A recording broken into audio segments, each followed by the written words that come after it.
Shalom saudara-saudari yang terkasih dalam Tuhan. Renungan hari ini berjudul Sabar Tanpa Batas, Emang Bisa? Bahan bacaan kita terambil dari 1 Timotius 1 ayat 16, demikian bunyi firman Tuhan. Tetapi justru karena itu aku dikasihani, agar dalam diriku ini sebagai orang yang paling berdosa, Yesus Kristus menunjukkan seluruh kesabarannya. Dengan demikian aku menjadi contoh bagi mereka yang kemudian percaya kepadanya dan mendapat hidup yang kekal. Secara manusiawi, saudara punya kadar dan cara bersabar yang berbeda-beda. Ada orang yang bisa bersabar terhadap orang lain, tetapi ada juga yang harus berjuang setengah mati untuk bisa bersabar. Namun demikian, firman Tuhan mengajarkan bahwa kesabaran adalah buah roh yang bukan berasal dari natur manusiawi saudara. Saudara tentu bersyukur ada orang lain yang menjadi teladan dalam hal kesabaran. Tapi saudara harus lebih bersyukur lagi karena Tuhan sendiri mau menumbuhkan sifat sabarnya yang ilahi itu di dalam hidup saudara. Saudara, ekspresi yang paling puncak dan nyata dari kesabaran Tuhan Allah adalah melalui karya penebusan Yesus Kristus. Berhubungan dengan kesabaran, apa yang Yesus lakukan setidaknya mengingatkan 3 kebenaran penting yang harus saudara ingat. Yang pertama, kesabaran Allah terhadap musuh-musuhnya ada batasnya. Saya percaya suatu hari nanti kesabaran Allah akan dosa dan pemberontakan manusia akan berakhir.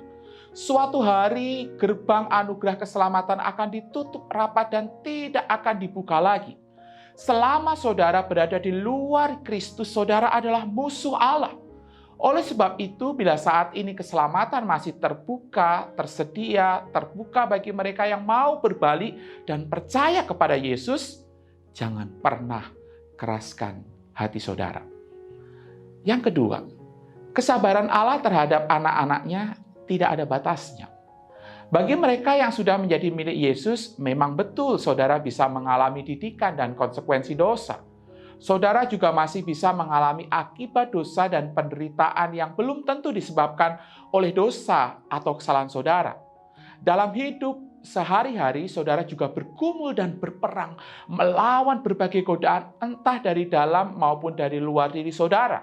Namun demikian, apapun itu, saudara perlu ingat, saudara mempunyai Bapa yang sabar terhadap saudara.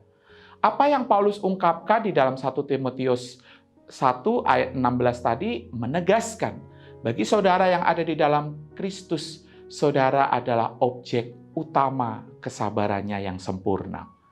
Yang ketiga, kesabaran Allah diberikan untuk saudara tunjukkan terhadap orang lain. Kesabaran manusia, saudara begitu sempit dan terbatas. Saudara cenderung menempatkan banyak aturan, syarat, tanggal kadaluarsa, puluhan limit kesabaran terhadap orang lain. Tetapi kalau saudara ingat bahwa Roh Kudus sedang menumbuhkan sifat kesabaran Kristus dalam diri saudara, maka saudara akan dengan rela hati mau berusaha dan berlatih sabar terhadap orang lain. Sebagai murid Yesus, Roh Kudus akan memampukan saudara sabar terhadap mereka yang berbeda, mereka yang cenderung menyusahkan, serta bersabar terhadap kelemahan dan kekurangan orang lain, termasuk sesama anak-anak Tuhan. Amin. Mari kita berdoa. Tuhan, seringkali kami berkata, mana bisa kami sabar, mana bisa saya bersabar, sabar ada batasnya. Tapi lewat firman Tuhan ini kami ditegur bahwa di dalam Tuhan kami selalu punya kesempatan, kami selalu punya pilihan untuk terus bersabar.